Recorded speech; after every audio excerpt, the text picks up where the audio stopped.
Assalamualaikum warahmatullahi wabarakatuh. Alhamdulillahirabbil alamin. Asyhadu alla ilaha illallah wa asyhadu anna Muhammadan abduhu wa rasuluh. Allahumma sholli ala Muhammad wa ala ali Muhammad. Subhanaka la ilma lana illa ma 'allamtana innaka antal alimul hakim.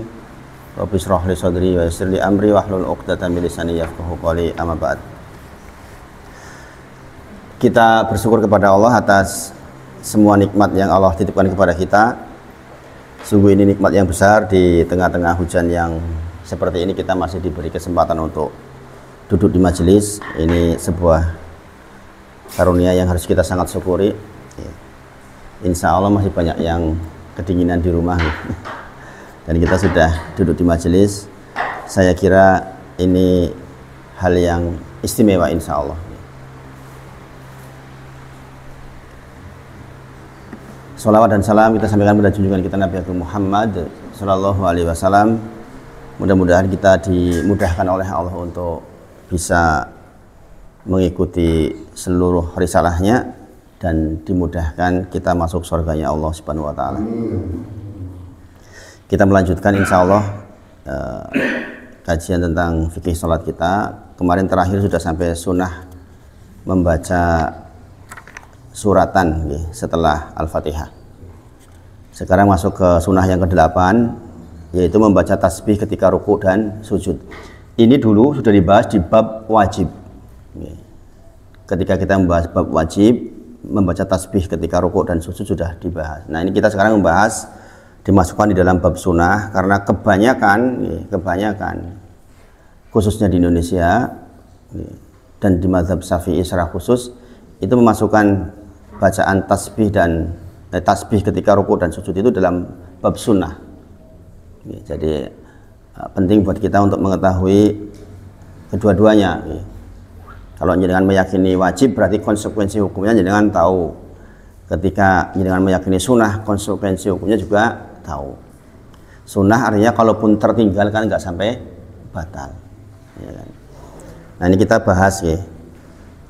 Sebagian ulama menghukumi sunnah berdasarkan dalil dari Abu Hurairah radhiyallahu anhu tentang orang yang buruk sholatnya. Kita ingat lagi nih tentang hadis orang yang buruk sholatnya.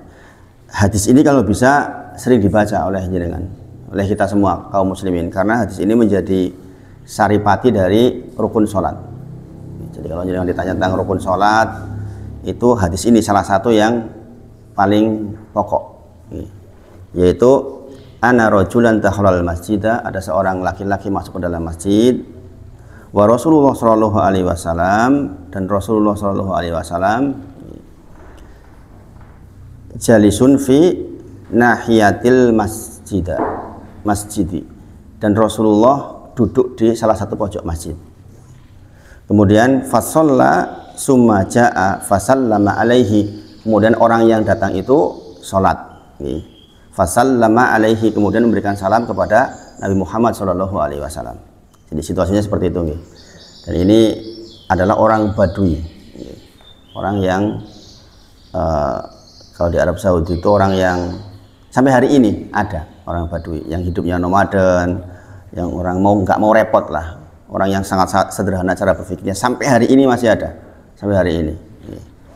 Kemudian faqala lahu Rasulullah sallallahu alaihi wasallam wa alaikas salam, semoga keselamatan untuk engkau.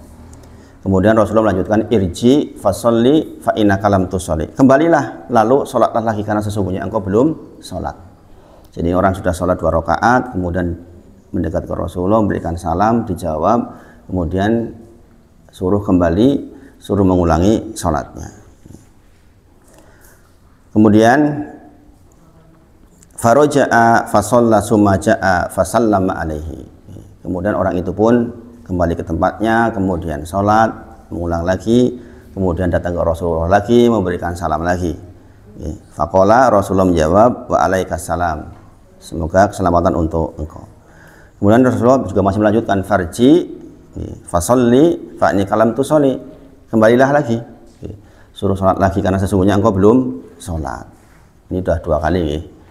Kemudian faqala, orang itu pun berkata, Fisaniyah, pada saat sudah 2 kali melaksanakan sholat yang disuruh diulang itu, au fillati ba'daha, atau yang ketiga kalinya, alimni ya Rasulullah, kalau begitu terangkan kepada saya ya Rasulullah, ajarkan kepada saya ya Rasulullah sholat yang benar. Saya dah nggak tahu lagi sholat bagaimana yang dimaksud oleh engkau. Maka faqala, Rasulullah bersabda, idza kumta ila sholati, jikalau engkau berdiri hendak sholat. Nah, ini kan salah satu rukun sholat kita, yaitu berdiri. Kemudian fa'asbihil wudu, maka sempurnakanlah wudu. Sumas takbilil kiblat, kemudian engkau menghadap ke kiblat. Fakabbir, kemudian bertakbirlah. Ini rukun kedua, takbiratul ihram. Kemudian cumakro bima tayassaro minal Quran. Sumakro bima tayassaro ma'aka minal Quran. Kemudian bacalah apa yang mudah dari bagian Al-Quran olehmu. Maksudnya adalah surat Al-Fatihah. Kita sudah bahas. Jadi ini rukun berikutnya. Kemudian sumarka hatta tatma'ina roki'a, kemudian rukuklah sampai engkau mendapatkan rukuk yang tumaknina. Dan orang ini ternyata buruk sholatnya karena bagian ini yang keliru, itu tidak tumaknina, tergesa-gesa di dalam sholatnya. Sumarfa hatta tastawiya qa'iman, kemudian bangkitlah sampai engkau mendapatkan iktidal dalam kondisi berdiri. Sumasjud hatta tatma'ina sajidan, kemudian sujudlah sampai engkau mendapatkan sujud yang tumakninah, dan seterusnya sebagaimana sudah kita bahas. Nah, hadis ini menjelaskan tata cara sholat ke orang Badui dan tidak disebut tentang tasbih di dalamnya. Artinya ketika sumarka kemudian sumasjud, itu Rasulullah nggak menyebutkan disuruh baca tasbih, disuruh bahasa di dalam ruku dan sujudnya. Padahal ini yang diterangkan orang Badui. Orang Badui itu diterangkan harus detail. Ini orang detail ya orang paham tenan itu maksudnya. Sehingga ini menjadi dalil bahwa tasbih tidak wajib, karena kalau wajib tentu Nabi akan mengajarkan kepada Arab Badui secara detail terkait dengan hal tersebut. Ini pendapat para ulama yang mengatakan bahwa tasbih di dalam rukun dan sujud itu hukumnya sunnah, tidak sampai derajat wajib apalagi rukun. Itu jadi dalilnya itu. Jadi dalil dari orang yang buruk sholatnya. Kemudian yang nomor 9, membaca bacaan tasmi dan tahmid. Adapun bacaannya enggak saya ulangi karena dulu sudah kita bahas. Sekarang yang ke-9, membaca bacaan tasmi dan tahmid. Mengucapkan tasmi dan tahmid ketika bangkit dari ruku, sami Allahu liman hamidah, rabbana walakal hamd. Seperti Malikiyah, Hanafiyah dan Syafi'iyah adalah sunnah berdasarkan hadis dari Abu Hurairah radhiyallahu anhu. Jadi ini di mazhab Malikiyah, Hanafiyah dan Syafi'iyah dihukumi sunnah. Kita dulu membahas mazhab Hambali yang sekarang dipakai di Arab Saudi, di Masjidil Haram, di Masjid Nabawi itu pakai Hambali, maka dikatakan wajib menurut mereka. Tapi pendapat Malikiyah, Hanafiyah dan Syafi'iyah, 3 mazhab yang lain mengatakan ini sunnah. Dan Muhammadiyah juga mengatakan sunnah, di tarjihnya. Tarjih Muhammadiyah juga sunnah. Adapun dalilnya adalah karena Nabi sallallahu alaihi wasallam idza qala sami Allahu liman hamidah, adalah Nabi Muhammad sallallahu alaihi wasallam ketika mengucapkan sami Allahu liman hamidah qala Allahumma rabbana walakal hamd, mengucapkan Allahumma rabbana walakal hamd. Wa kana Nabi sallallahu alaihi wasallam idza raka'a fa idza rafa'a ra'sahu yukabbir. Kemudian wa idza qoma minas sajdatani qala Allahu akbar. Jadi ini dalil ini yang diambil adalah bagian bahwa Nabi sallallahu alaihi wasallam mengucapkan sami Allahu liman hamidah, maka beliau juga mengucapkan Allahumma rabbana walakal hamd. Imam Nawawi menyebut hadis ini adalah sifatnya anjuran, bukan kewajiban. Jika itu perkara wajib, maka tidak boleh ditinggalkan dan digantikan dengan sujud syahwi, sebagaimana jika meninggalkan rukun sholat. Jadi dalil ini menunjukkan bahwa ucapan sami Allahu liman hamidah dan rabbana walakal hamd itu sebatas anjuran, bukan sampai derajat wajib, menurut pendapat dari Imam Nawawi, salah satu ulama paling besar di dalam mazhab Syafi'i yang menulis buku tentang Riyadhus Shalihin, kemudian Arba'in An-Nawawi, itu beliau rahimahullah taala. Sedangkan di mazhab Hambali kita tahu gitu dihukumi wajib. Dan saya pakai yang sementara ini saya pakai yang Hambali. Jadi saya menghukumi Sami Allahu liman hamidah dan Rabbana walakal hamd itu sebagai wajib. Artinya kalau ditinggal dengan sengaja ya batal. Kalau ditinggal dengan tidak sengaja sujud sahwi. Nah, sub pembahasan kita adalah diantaranya zikir tambahan dalam bacaan tahmid. Dalam bacaan tahmid, Sami Allahu liman hamidah Rabbana walakal hamd. Nah, ini ada tambahan, ada tambahan, ada anjuran tambahan di dalam bacaan tahmid, yaitu Rabbana walakal hamd hamdan katsiran thayyiban mubarakan fih. Saya kira jenengan sudah biasa pakai.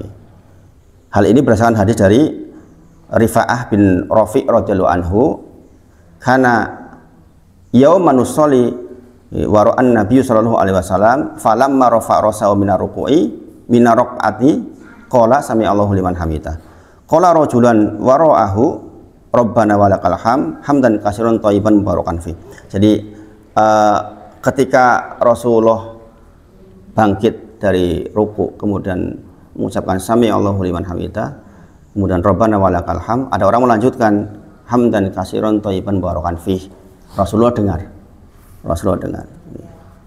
Maka dikatakan falaman sorofa qala, ketika Rasulullah selesai melaksanakan sholat, falaman sorofa, ketika Rasulullah selesai melaksanakan sholat, qala manil mutakallim, siapa tadi yang mengucapkan Rabbana walakal hamd hamdan katsiran thayyiban mubarakan fih? Qala ana, saya ya Rasulullah. Qala, Rasulullah bersabda, ra'aitu, saya melihat bid'atan wa salasina malakan, saya melihat ada 30 malaikat, yabtadirunaha ayyuhum yaktubuha awwalu, berebut-rebut berdesak-desakan untuk kali pertama menuliskan kalimat yang barusan diucapkan, yaitu Rabbana walakal hamd hamdan katsiran thayyiban mubarakan fih. Nah, ini menjadi dalil bahwa tambahan dari zikir ini menjadi penting, maka diamalkan. Pendek toh insya Allah. Rabbana walakal hamd hamdan katsiran thayyiban mubarakan fih. Itu kalau pas makmum mau sholat sendiri? Makmum juga itu berlaku untuk semuanya, berlaku untuk semua keadaan sholat, baik munfarid maupun termasuk jadi imam, Sami Allahu liman hamidah Rabbana walakal hamd hamdan katsiran thayyiban mubarakan fih, itu berlaku untuk umum. Nah, ini kita bahas berikutnya. Dianjurkan juga untuk mengucapkan Allahumma Rabbana walakal hamd mil as-samawati wa mil al-ardi wa mil amasyita min syai'in ba'du, atau mil us-samawati wa mil urati wa mil umasyita min syai'in ba'du. Ini anjuran yang kedua. Jadi salah dua yang ditekan di dalam tambahan zikir yaitu tadi hamdan katsiran thayyiban mubarakan fih, sama ini mil us-samawati atau mil as-samawati wa mil al-ardi wa mil amasyita min syai'in ba'du. Ini dalilnya adalah dari Abu Aufa, Abdullah bin Abu Aufa radhiyallahu anhu, karena Rasulullah sallallahu alaihi wasallam, adapun Rasulullah sallallahu alaihi wasallam ittarofa dohrohu, ketika beliau mengangkat dohrohu punggungnya minar ruku'i, dari ruku, qala sami Allahu liman hamidah, Rasulullah mengucapkan sami Allahu liman hamidah Allahumma Rabbana lakal hamd mil as-samawati wa mil al-ardi wa mil amasyita min syai'in ba'du. Ini adalah riwayat dari Abdullah bin Abu Aufa radhiyallahu anhu. Nah, adapun redaksi lengkapnya itu dari hadis Abu Sa'id Al-Khudri radhiyallahu anhu. Jadi bukan hanya mil as-samawati wa mil al-ardi wa mil amasyita min syai'in ba'du, tapi ada tambahan, yaitu lengkapnya Rabbana lakal hamd mil as-samawati wa mil al-ardi wa mil amasyita min syai'in ba'du ahlas sana'i wal majdi. Jadi ada tambahan ahlas sana'i wal majdi ahaqqu maqalal abdu, kemudian wa quluna laka abdun, itu artinya masya Allah. Kemudian Allahumma la mani'a lima a'taita wa la mu'tiya lima mana'ta wa la yanfa'u dzal jaddi minkal jaddu. Nah, itu redaksi lengkapnya. Engkau yang memiliki pujian seluruh yang ada di langit dan di bumi dan seluruh apa yang engkau kehendaki. Rabbana walakal ham mil as-sama Rabbana lakal ham mil as-samawati wa mil al-ardi wa mil amasyita min sa'im ba'du. Engkau yang memiliki pujian seluruh yang ada di langit dan di bumi dan seluruh apa yang engkau kehendaki. Kita tahu nggih, di antara zikir yang paling agung adalah memuji Allah dengan sifat-sifatnya. Maka ini dituntut oleh Rasulullah demikian. Kemudian ahlasana iwal majdi. Wahai zat yang memiliki segala pujian dan kemuliaan yang paling berhak, apa yang dikatakan oleh seluruh hamba dan kita semua adalah hambamu. Kemudian ya Allah, ini yang penting ya, Allahumma la mani alima a'taita wa la mu'tiya lima mana'ta wa la yanfa'udzal jaddi minkal jaddu. Ya Allah, tidak ada yang mampu menghalangi atas apa saja yang telah engkau berikan dan tidak ada yang mampu memberi atas apa yang engkau tahan. Jadi ini pernyataan ketauhidan kepada Allah. Jadi kita membuat kita tenang. Kadang-kadang kita melakukan satu aktivitas usaha atau apapun lah, kita mendidik anak kita, kita berusaha di dalam berekonomi dan lain sebagainya, ketahuilah bahwa apa yang Allah berikan nggak mungkin ada yang bisa menahan. Apa yang engkau tahan tidak ada yang bisa memberikan. Ini bisa kita jadikan pijakan di dalam seluruh aktivitas kita, termasuk urusan-urusan besar yang mungkin kita hadapi. Kadang-kadang kan di luar kendali kita nih. Saya lagi ngurus tanah ini di sekitar rumah.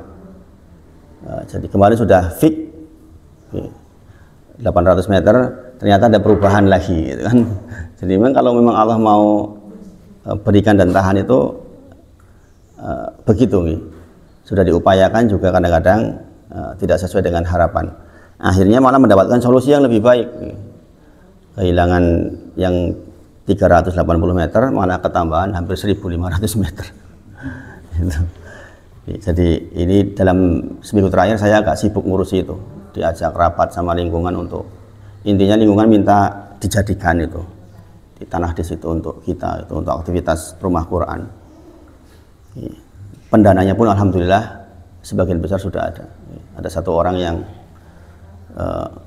ngabari saya, udah diambil aja, nanti uang saya yang siapin. Masya Allah. Jadi Allahumma la mani alima a'taita wa la mu'tiya lima mana'ta wa la yanfa'udzal jaddi minkal jaddu. Kalau Allah sudah berkehendak, maka kehendak itu nggak ada yang bisa menghalangi.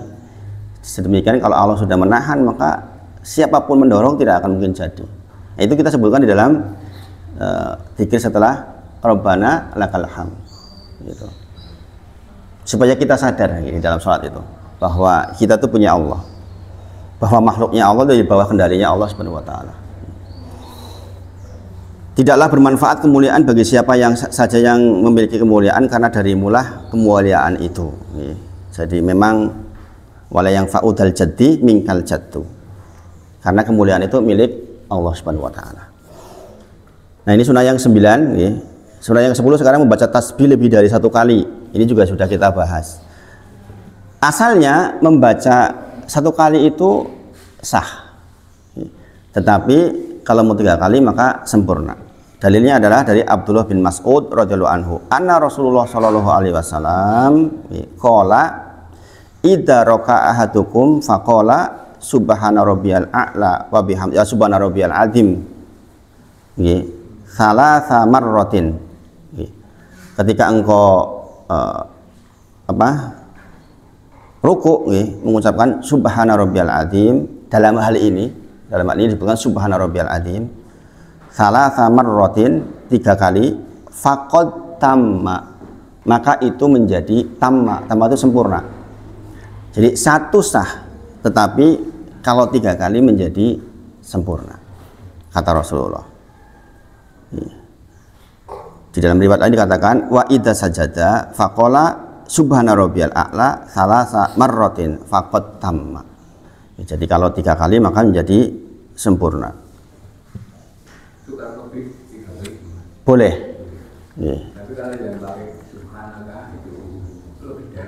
Boleh, semuanya boleh dilebihkan dari 1 boleh. Yang di dalam riwayat dikatakan ganjil. Tapi kalau misalnya salah hitungan, misalnya salah hitungan pun tidak masalah. Riwayatnya ganjil. 3, 5, 7, 9, 11. Tapi kalau misalnya jangan kok tiba-tiba lupa hitungan nggak masalah. Nggak masalah. Kalau kali kan nanti makmumnya kan nggak nyandar. Nggak nyandar, ya itu lebih baik. Bacanya 2 kali. Ya. Di Bekanaga, Ya, nggak apa-apa. Dilengkapi 3 kali juga nggak apa-apa. Nggak apa-apa. Itu guys, jadi itu sunnah yang ke-10, kita hanya ngulang. Sunnah yang ke-11. Nah, ini doa pada saat tasyahud akhir. Ini di Gunung Sempu sudah sampai sini ini. Doa saat tasyahud akhir. Kita tahu nih, tasyahud akhir itu dibagi menjadi 4 bagian. Ini jangan ingat-ingat nih. Ketika kita bahas masalah wajib, rukun, kita bahas masalah rukun. Tasyahud akhir dibagi menjadi 4 bagian, yaitu tasyahud itu sendiri, at-tahiyyatu lillah, wassalawatu wathayyibat, dan seterusnya. Kemudian sholawat kepada Nabi Muhammad SAW, Allahumma sholli ala Muhammad wa ali Muhammad. Kemudian sampai innaka hamidum majid, ya kan? Kemudian batas yang ketiga, bagian yang ketiga adalah doa permintaan perlindungan pada 4 hal. Allahumma inni a'udzubika min adzabil qabri wa min adzabi jahannam, dan seterusnya, ada 4. Kemudian setelah itu ada bagian keempat. Ini adalah doa yang menjadi hajat kita, yang kita pilih, yang kita kehendaki sesuai dengan keperluan kita. Karena setiap orang berbeda-beda di sini. Ada yang lagi sakit minta sembuh, ada yang lagi usaha minta berhasil, ada yang punya anak mau nikah pengen lancar, dan lain sebagainya. Itu di sini nih letaknya. Ini nanti saya sebutkan mana yang dibatin, mana yang tidak. Dalilnya adalah berdasarkan sabda Nabi Muhammad SAW, idza qa'ada ahadukum fis sholat, jikalau salah satu di antara panjenengan duduk di dalam sholat, maksudnya duduk tasyahud akhir, falyaqul, katakanlah, at-tahiyyatu lillah wassalawatu wathayyibat, assalamu alayka ayyuhan nabiyyu wa rahmatullahi wa barakatuh, assalamu alayna wa ala ibadillahis sholihin. Kita sudah sama-sama tahu. Kata Rasulullah, jadi udah tahu artinya nih. Artinya jangan baca nih. Artinya jangan sampai nggak dibaca artinya nih. Jadi harus paham artinya ini. Kata Rasulullah, faida qolaha asobat 10 abdillah solihin fis sama'i wal ard. Kalau sampai pada ucapan assalamu alaina wa ala ibadillahis sholihin, kata Rasulullah, maka doa itu mengenai seluruh makhluknya Allah yang terkategorikan sebagai makhluk yang soleh, baik di langit maupun di bumi. Makanya kita tuh didoakan oleh seluruh dunia kalau kita orang soleh. Makanya mencari kesolehan itu menjadi sebuah usaha yang tidak sia-sia, bahkan justru menguntungkan. Kalau hitung-hitungan dagang itu keuntungannya banyak banget. Bayangkan, setiap orang yang mengucapkan assalamu alaina wa ala ibadillahi sholihin, semoga keselamatan terlimpahkan kepada kita dan hamba-hambanya Allah yang soleh, kata Rasulullah, maka ucapan itu tuh tadi, doa tadi itu mengenai seluruh makhluknya Allah yang soleh, baik di langit maupun di bumi. Jadi kalau kita terkategorikan orang soleh dalam satu waktu, kita didoakan oleh orang seluruh dunia bagi yang sholat. Bayangin, itu kan dahsyatnya, itu luar biasa. Makanya kalau kita memahami seperti ini, kita dalam satu hari berusaha mencari kesolehan dengan berbuat baik, seperti misalnya di dalam Quran surah Al-Munafikun 10 tentang fa'asaddaqo wa akum minas sholihin. Ya Allah, tunda dong kematian saya sebentar supaya saya bisa fa'asaddaqo, saya bisa sedekah, yang dengan itu saya menjadi orang yang soleh. Atau usaha-usaha kesalahan berkumpul dengan orang soleh, kita mempelajari ilmu agama, kemudian berusaha mengamalkannya, itu kan kita dalam rangka mencari kesolehan.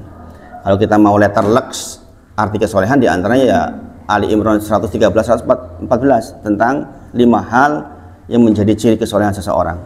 Di antaranya adalah membaca Al-Quran di sebagian malam. Memang kita harus menyempatkan membaca Al-Quran di sebagian malam. Jadi tidaklah orang soleh lewat malam kecuali dia mesti baca rakyat tanggung 1 halaman. Kalau saya dipaksa baca, wong saya ngajari anak-anak, ngajari Fatimah, ngajari Abdullah, itu kan dipaksa baca. Dipaksa baca, dan itu juga membiasakan untuk terus-terusan seperti itu. Fatimah alhamdulillah kemarin atas izin dari Allah dapat juara 1 di Kabupaten Bantul. Ini wakil ke provinsi insya Allah untuk bacaan tartil. Dan berkah dari Allah, nilainya juga tinggi banget itu. Nah, itu saya dipaksa oleh Allah untuk ngajari. Wong nggak mungkin tuh anak kecil dibawa kemana-mana, diajar di mana-mana kan susah. Di rumah alhamdulillah bisa, alhamdulillah.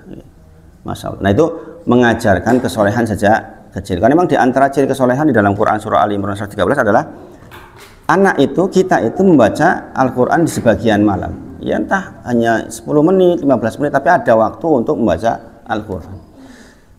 Supaya masuk ini, Assalamu alaina wa ala ibadillahi sholihin. Kita menjadi orang yang didoakan oleh seluruh orang yang sholat. Kemudian yang kedua cirinya adalah dia beriman kepada Allah dan hari akhir. Ya kan, masih di 113-nya itu. Orang-orang yang beriman kepada Allah dan hari akhir. Jadi memang persoalan beriman kepada Allah dan hari akhir itu dua pilar rukun iman kita yang 6. Jadi pilar rukun iman kita itu yang paling utama adalah beriman kepada Allah dan beriman kepada hari akhir. Karena ini akan menimbulkan perbuatan yang berbeda. Kita sedang sama-sama belajar di tempatnya Mas Denny di Al-Fajar, kan belajar tentang tamasya ke negeri akhirat. Mempelajari yang ini. Karena memang berbeda antara orang-orang yang mengetahui tentang akhirat dengan yang itu beda banget ini. Cara berpikirnya, cara bertindaknya, cara memandangnya itu berbeda banget. Karena orang-orang yang percaya dengan hari akhir itu tahu betul bahwa seluruh gerak-gerik kita di dunia itu ada resiko yang timbul. Ya kan? Baik mata kita, tangan kita, hati kita terlintas, itu semuanya itu akan menimbulkan sesuatu di sana. Yang di sana adalah hum fiha khalidun, kehidupan yang sebenarnya, kehidupan yang seterusnya. Di sini kan fana, sebentar juga selesai. Tapi yang sebentar ini sangat menentukan hal-hal yang terjadi di sana.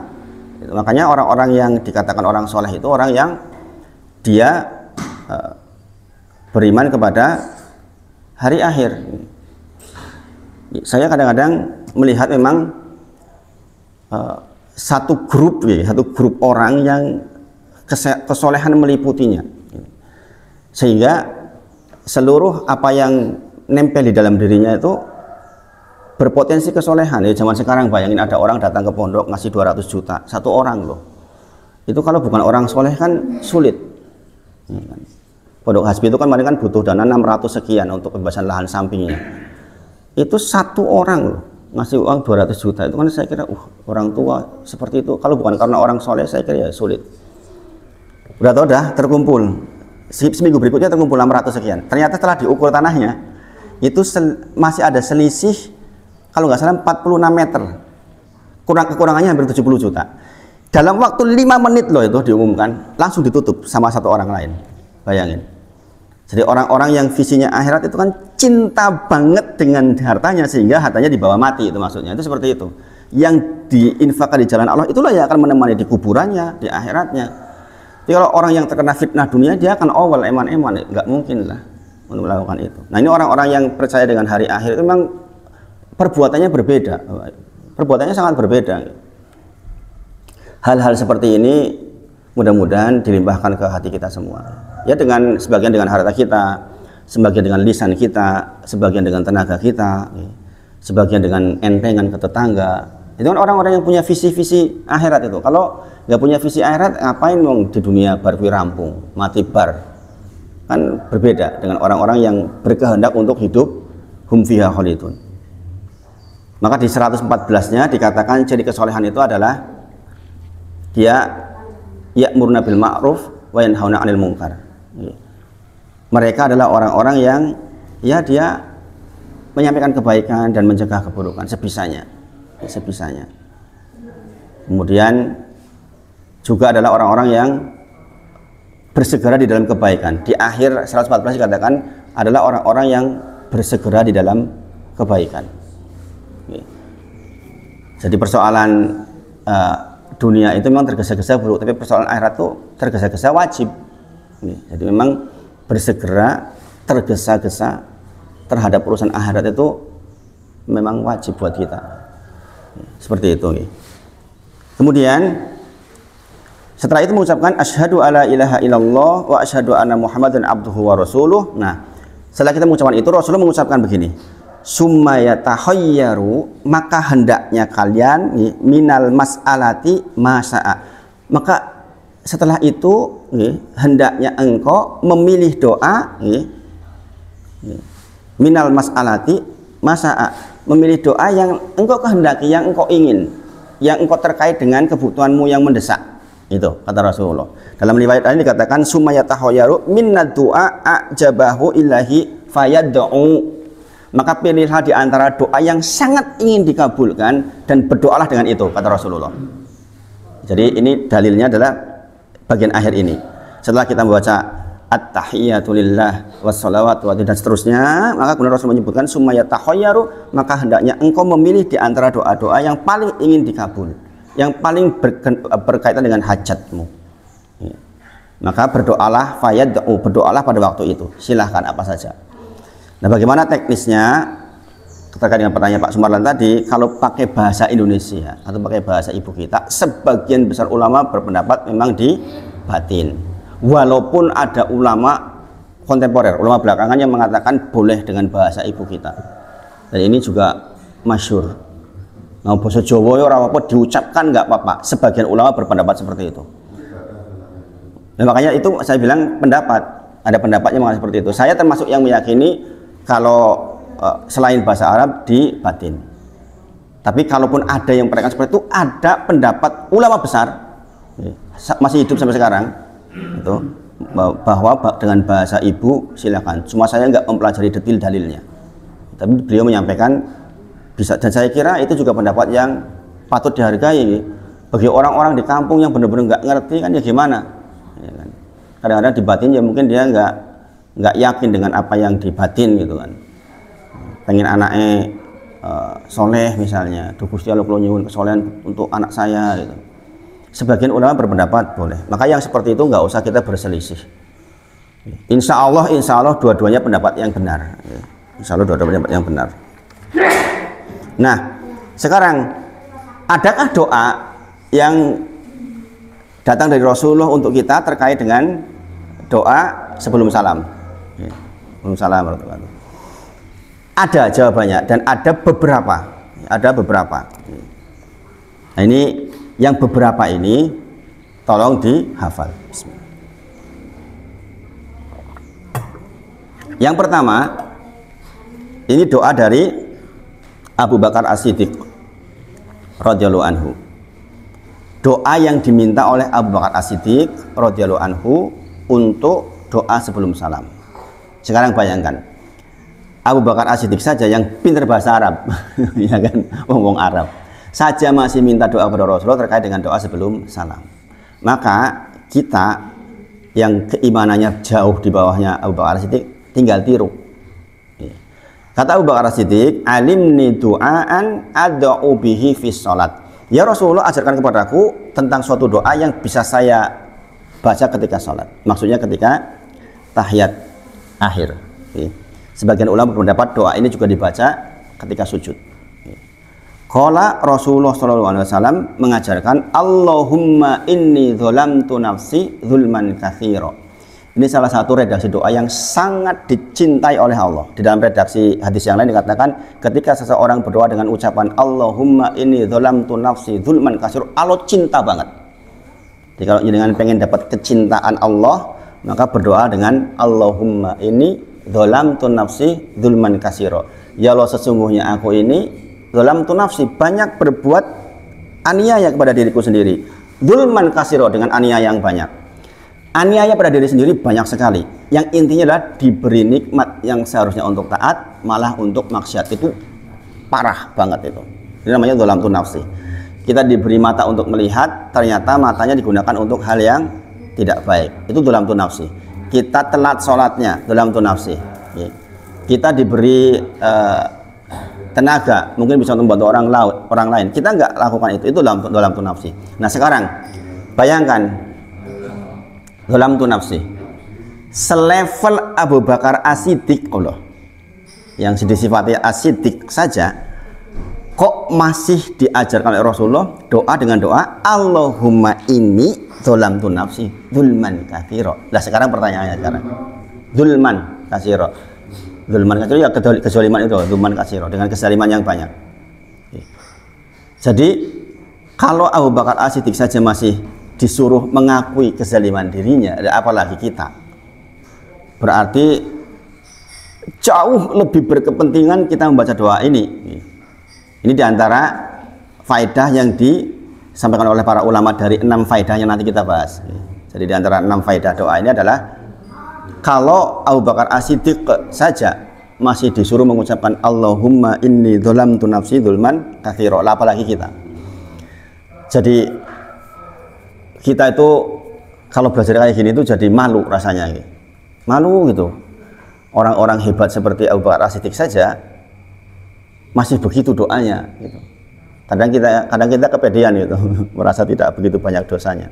Ya kita tahu yang maksum itu hanya Rasulullah SAW saja. Makanya sewajarnya, bahkan setingkat Abu Bakar As-Siddiq saja ketika minta doa kepada Rasulullah, alimni du'aan atubihi fi sholat, ya Allah ajarkan kepadaku tentang doa yang bisa saya pakai ketika sholat. Maka dikatakan qala Allahumma inni dzolamtu nafsi dzulman katsira. Ya Allah, sesungguhnya aku telah menzalimi diriku dengan banyak kezaliman. Dan kalau kita hitung-hitung memang ya, kita dalam sehari aja berapa produksi kezaliman kita. Coba kita ukur antara kalimat yang keluar dari mulut kita yang baik dengan yang buruk, kalau ditimbang baik banyak mana. Mata yang kita gunakan sekarang dalam satu hari, kalau kita timbang antara untuk yang melihat yang baik dengan yang buruk itu banyak mana. Sebenarnya kita bisa hitung-hitung sebenarnya kita itu. Apalagi di zaman sekarang yang kita pegang HP scroll elek kabeh itu. Mana yang ngajinya mana? Nonton ngaji tahan sejam itu. Kalau nyekrol semenit terus saja itu. Itu dzulman katsira itu. Itu kezaliman yang banyak itu. Ya kan? Giliran kajian. Alah semenit itu langsung lungo. Padahal disitulah ilmu yang kita dapatkan. Itu dzulman katsira. Kemudian kaki kita melangkah kemana, ya kan? Hati kita memikirkan tentang apa, ya kan? Maka kita timbang-timbang. Makanya kita benar-benar mengakui Allahumma ini dzolamtu nafsi dzulman katsira. Ya Allah, sesungguhnya aku telah menzalimi diriku dengan banyak kezaliman. Pokoknya kalau dihitung dirinci itu banyak banget kezaliman yang kita buat. Yang intinya berporos kepada kalau nikmat tidak jadi taat, ya itulah yang namanya dzulman katsira. Dzolamtu nafsi, ya seperti itu. Kalau ada nikmat dari Allah kok tidak menjadikan kita taat kepada Allah, dzulman katsira. Kemudian wala yaghfirud dzunuba illa ant. Tidak ada yang bisa mengampuni dosa-dosa kecuali Engkau. Ini ketauhidan di dalam masalah pengampunan. Bahwa kita meyakini satu-satunya zat yang mengampuni kita ya hanya Allah saja. Artinya berarti kalau kita punya keliru, segera menuju kepada zat yang bisa mengampuni. Jangan lama-lama. Karena di antara yang ditiupkan setan kepada kita adalah nanti aja tobatnya, nanti aja gitu. Engkau rapopo tobatnya, nunggu tua gitu. Padahal tobat menurut dalil ini, tobat itu segera, dan ini sesuai dengan Quran surah Ali Imran 135. Orang-orang soleh adalah orang-orang yang ketika dia berbuat kezaliman, dia buat keliru, maka dia segera ingat Allah dan dia beristighfar kepadanya. Ali Imran 135. Wala yaghfiru dzunuba illa ants. Kemudian faghfirli maghfiratan min indik. Ini Masya Allah. Ada kalimat faghfirli maghfiratan min indik. Ya Allah, ampunilah aku dengan ampunan darimu, dengan ampunan yang besar sekali. Jadi maghfiratan min indik itu para ulama menyebut adalah permintaan ampun yang pokoknya sak pol-pole pengampunan. Kalau kita menulis, anak-anak nulis salah di tip ek, kira-kira tip eknya yang nganti resik tenan gitu. Zaman kita dulu disetip gitu. Ya kan, bener-bener disetip nanti bersih banget sampai nggak ada. Itu maghfiratan min indik. Jadi kalau kita udah mengucapkan faghfirli, ya Allah ampuni aku, maghfiratan min indik, dengan ampunan yang ada di sisimu. Yang namanya ada di sisi Allah itu kan besarnya luar biasa.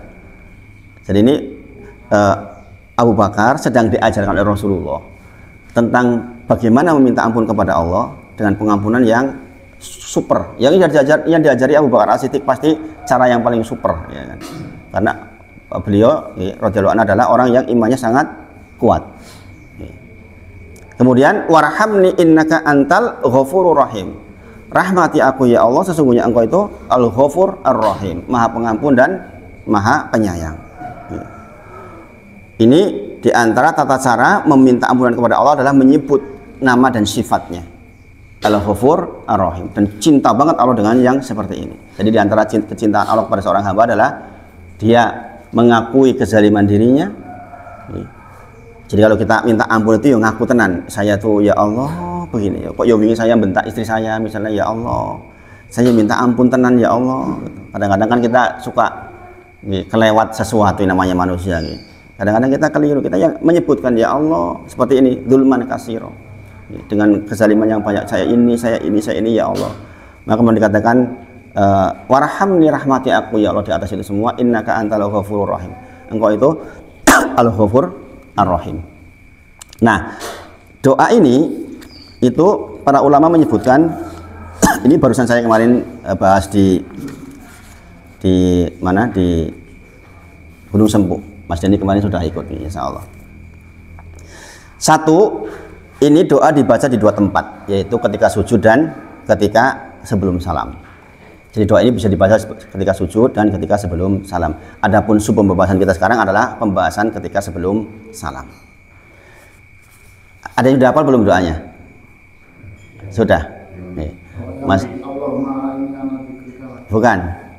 Allahumma inni dzalamtu nafsi dzulman katsira. Itu nanti ada lain lagi. Allahumma ini, coba bareng-bareng coba. Allahumma inni,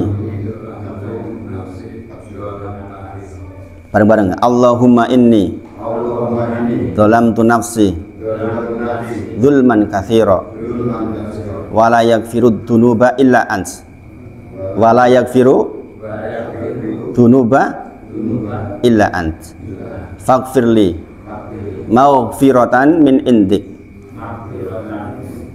indik warhamni innaka antal ghafurur rahim. Nah, pendek itu. Kenapa? Nah, untuk pas jamaah itu tinggal jauh itu. Oh iya. Ya ini menyesuaikan. Makanya doanya ini banyak banget, bisa dipilih yang mana-mana. Menyesuaikan kalau itu. Ini kalau ibadah sampai dalam akhiran nggak apa-apa kalau ternyata jalan baru baca, baru hafal Allahumma inni dzalamtu nafsi dzulman katsira, nggak apa-apa. Artinya Allahumma ya Allah, ini sesungguhnya aku dzalamtu nafsi, menganiaya diri sendiri dengan dzulman katsira, dengan aniaya yang banyak. Gitu. yang pendek. Nggih. Jadi misalnya jangan baru hafal itu nggak apa-apa. Misalnya dengan tadi nggak cukup waktunya, baca Allahumma inni dzalamtu nafsi dzulman katsira, cukup, nggak masalah. Gitu. Nggih. Jadi kalau jenengan mau redaksi yang lengkap sebagaimana diajarkan Rasulullah kepada Abu Bakar, ya sampai itu tadi, sampai warhamni innaka antal ghafurur rahim. Gitu.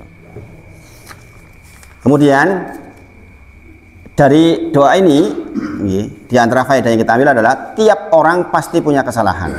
Karena Abu Bakar As-Siddiq saja yang sudah seperti itu masih disuruh mengucapkan Allahumma inni dzalamtu nafsi. Apalagi kita. Maka jadilah pemaaf.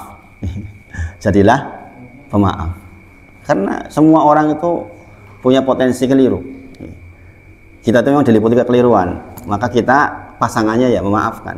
Makanya di antara ciri penduduk surga di dalam Quran surah Ali Imran itu juga disebutkan tentang dia memaafkan manusia. Dan kita akan longgar kalau seperti itu. Karena ternyata Abu Bakar As-Siddiq saja masih disuruh begini, berarti jelas dianggap masih punya kekeliruan. Kemudian ketika bertobat dan memohon ampun, maka disertai dengan mengakui tiap dosa yang dilakukan. Sebagaimana sebutkan dari kata-kata Allahumma inni dzalamtu nafsi itu di dalam hati kita, di dalam otak kita merinci tentang perbuatan kita, khususnya tentang hal-hal yang terakhir kita lakukan. Misalnya, ya apalah dosa apa yang dengan barusan lakukan. Kita banyak banget dosanya kan. Kita mengakui kepada Allah bahwa ya Allah saya kok kemarin begini ya, saya kok tadi begini ya, ya Allah saya minta ampun kepada Engkau ya Allah. Astagfirullah. Kita mengakui betul. Itu anjurannya seperti itu. Kemudian anjuran untuk mencari ilmu pada orang yang alim. Dalam hal ini adalah Abu Bakar As-Siddiq mencari ilmu kepada Rasulullah SAW. Di zaman seperti sekarang ini yang memang fitnah zaman luar biasa. Ilmu memang terbuka luas, tapi fitnahnya juga luas. Bayangkan sekarang kalau jenengan mendengar orang yang hebat lah, dikatakan hebat, ahli tafsir mengatakan bahwa jilbab nggak wajib, itu kan berat di pikiran kita ya nggak? Profesor itu ahli tafsir, kita siapa? Kita itu siapa? Mau menyalah-nyalahkan atau misalnya nggak mengambil ilmu darinya? Ya kadang-kadang seperti itu, maka kita mohon kepada Allah, ya Allah tunjukinlah kepada saya jalan agar mendapatkan ilmu yang bersih. Sini dikatakan anjuran mencari ilmu pada orang yang alim. Jadi sekarang kan semuanya ada videonya, sebenarnya orang bicara itu sekarang itu bisa dinilai sebenarnya dia akidahnya kemana, kan kelihatan sebenarnya. Bagi yang tidak pakai video misalnya Mas, yang di sana kan juga ada rekamannya toh. Dari rekaman itu kan kita tahu bahwa ini akidahnya kemana, kita diajak kemana. Maka sangat dianjurkan memilih orang yang alim di dalam satu ilmu untuk kita ambil, karena mengambil ilmu adalah bagian dari agama. Walaupun sekali lagi kalau ada ucapan dari profesor mengatakan tidak wajib jilbab, ya kita timbang dengan yang lain. Mungkin yang mengucapkan yang lain cuma LC atau mungkin nggak bergelar, tapi kalau ucapannya benar bisa jadi dia lebih alim dalam beberapa hal. Kadang-kadang orang memahami hukum itu juga terkait dengan kepentingannya, mungkin karena anaknya nggak berjilbab, ya kan, sehingga ada pembelaan di situ. Ya manusia kadang-kadang gimana yang namanya anaknya apalagi tampil di TV gitu kan jadi berat. Nah kita sebagai orang yang berusaha mencari ilmu ya harus bisa memilah itu. Meskipun jangan misalnya dalam tanda kutip tidak mengambil ilmunya, mungkin dikatakan lah kowe iki sopo, kayak profesor ya. Lah kowe iki sopo, kan gitu. Kita kan kadang-kadang muter-muter di sini ya enggak. Ya saya enggak punya cukup ilmu, sementara di orang ilmu aja mengatakan cukup dengan baju yang terhormat misalnya. Dan itu kan efeknya juga luar biasa nih. Banyak orang yang kemudian mempercayai. Setidaknya kalau saya lihat diskusi di internet sangat banyak pendukungnya bahkan. Gitu. Jadi sekali lagi anjuran mencari ilmu pada yang alim. Seperti kemarin waktu Pak Eko cerios tentang cara memandikan jenazah itu Pak di Masjid Suja itu ya bagus kan, jelas pelaku ya kan, dia yang memandikan jenazah tiap hari ya kan, dia tahu tentang segala sesuatunya, kemudian dia tahu ilmu syariatnya, itu kan lebih artinya kita belajar dari orang yang alim ya kan. Bisa jadi kaum roisnya malah tidak alim di bidang itu ya, bisa jadi ya kan, kenyataannya kadang-kadang masih keliru ya kan. Seperti yang dengan sanjangkan ternyata cukup 1-2 orang, 3 orang, 2 orang cukup memandikan kan, lebih syar'i dan sebagainya. Itu kan berarti kita tepat mengambil ilmu supaya mendapatkan ilmu yang bermanfaat gitu. Kemudian hendaknya memulai doa dengan pengakuan tentang seluruh kelemahan diri kita. Jadi Allah tuh suka banget kalau ada hamba yang berdoa dengan mengakui kelemahan dirinya, dan itu manusia pun begitu, kita mau minta sesuatu menunjukkan kita seolah-olah nggak butuh kan ya lucu ya kan. Memang kita harus menyampaikan kebutuhan kita bahwa kita benar-benar perlu, dan ini sesuai dengan ini kemarin yang saya terangkan di Gunung Sempu ini. Masya Allah, ini saya terhadap ayat ini tuh sangat terinspirasi. Quran surah Al-Qasas ayat 24, yaitu doanya Nabi Musa alaihissalam ketika mengucapkan Robbi inni lima anzalta ilayya min khairin fakir, dan ini salah satu doa yang banyak saya amalkan, khususnya setelah hijrah ya. Setelah hijrah mengalami berbagai macam pergulatan ya. Itu betul-betul doa ini tuh menjadi doa harian ya. Al-Qasas ayat 24, Al-Qasas ayat 24 ya. Robbi ya Allah, ini sesungguhnya aku lima anzalta ilayya min khairin terhadap segala sesuatu berbentuk kebaikan yang kau turunkan kepadaku, fakir, saya betul-betul butuh. Ini kan menunjukkan bahwa kalau mau berdoa kepada Allah itu menunjukkan kita tuh butuh, jangan menunjukkan kita seolah-olah nggak butuh. Ya Allah, saya butuh tenan dua anak yang soleh, ya Allah, saya butuh tenan punya istri yang solehah, ya Allah, saya ya butuh tenan gitu. Jadi kalau kita sudah mintanya benar-benar seperti itu, dikabulkan tidak, itu pasti yang terbaik. Pasti yang terbaik. Ada orang mungkin mengatakan saya minta harta kepada Allah yang banyak ya. Tenanan, merasa butuh tenan, belum dikabul. Bisa jadi memang Allah menghendaki kebaikan lewat cara yang lain, gitu. Jadi Robbi inni lima anzalta ilayya min khairin fakir, ini sejarahnya itu Masya Allah gitu.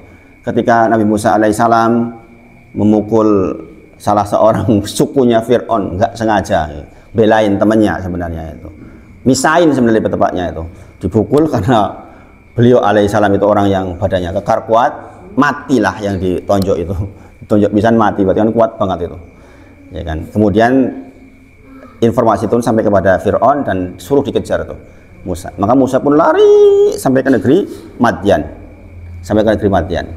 Namanya perjalanan jauh, lari, nggak ada teman, nggak ada relasi, nggak ada punya makanan, nggak punya bekal, ya kayak mana rasanya.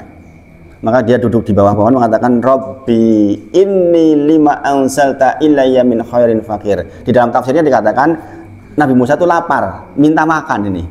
Di antaranya, ya Allah, saya itu lapar, minta roti.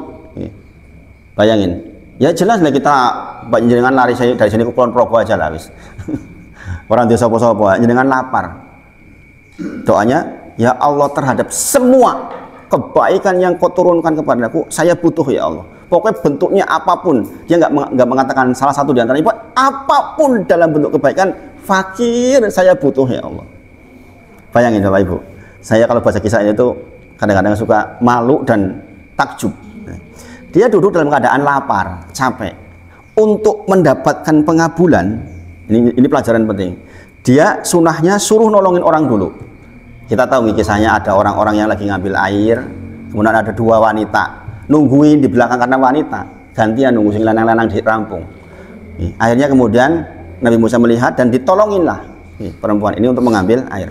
Dalam kondisi capek, mbok menawa tenagane ya wis entek.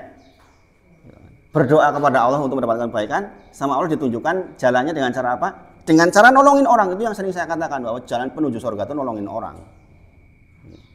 Bukan hanya ibadah makhluk, tapi bagaimana kita menjadi berperan untuk nolongin orang. Bayangkan Nabi Musa dalam kondisi capek luar biasa loh itu, tenaga wis entek kok menawa, isih kon nulungi wong supaya mendapatkan jalan kebaikan. Pengabulan atas doa ini maksudnya. Robbi inni lima anzalta ilayya min khairin fakir. Dan dari situlah memang semuanya dikabul oleh Allah. Yaitu apa? Ketika selesai, maka kemudian Nabi Musa alaihissalam disuruh mampir ke rumah ini, dua wanita ini. Kita tahu di perjalanannya pun luar biasa Nabi Musa. Nggak mau melihat dalam tanda kutip bokongnya perempuan di depan, disuruh di depan jalannya. Artinya orang dalam kondisi lapar, dalam kondisi seperti itu masih menjaga kehormatan dirinya. Ini orang-orang ciri mau dikabulkan doa itu begitu memang. Kemudian setelah sampai dikasih makan, ya kan, rezeki pertama dikasih makan. Yang kedua dikasih tempat tinggal 10 tahun bahkan di situ. Karena lagi dikejar-kejar Fir'aun, orang di tempat tinggal terus kepiye coba, ya kan? Dan dinikahkan, masya Allah.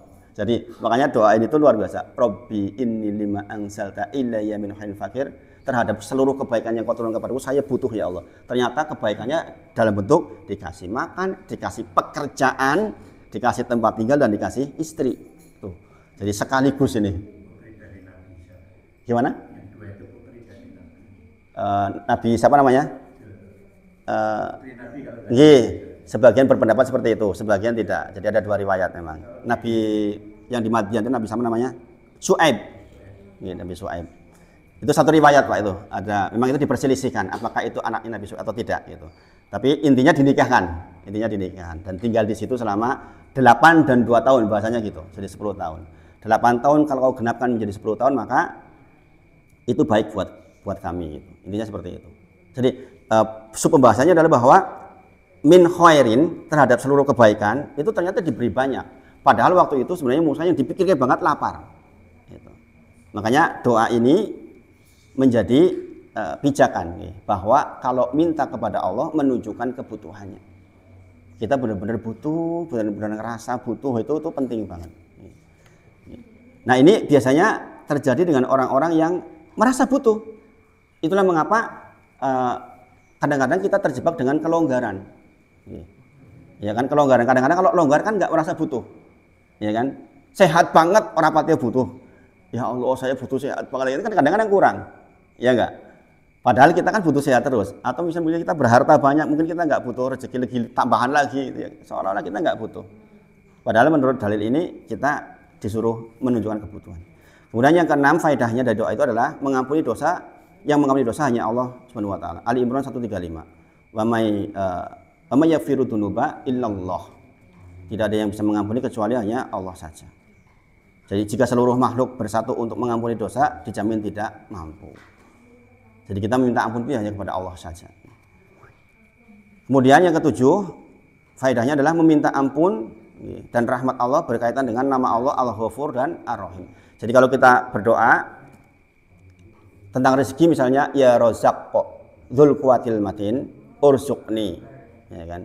Kita menyebutkan bahwa engkau yang memberi rezeki, maka berikan rezeki kepada kami.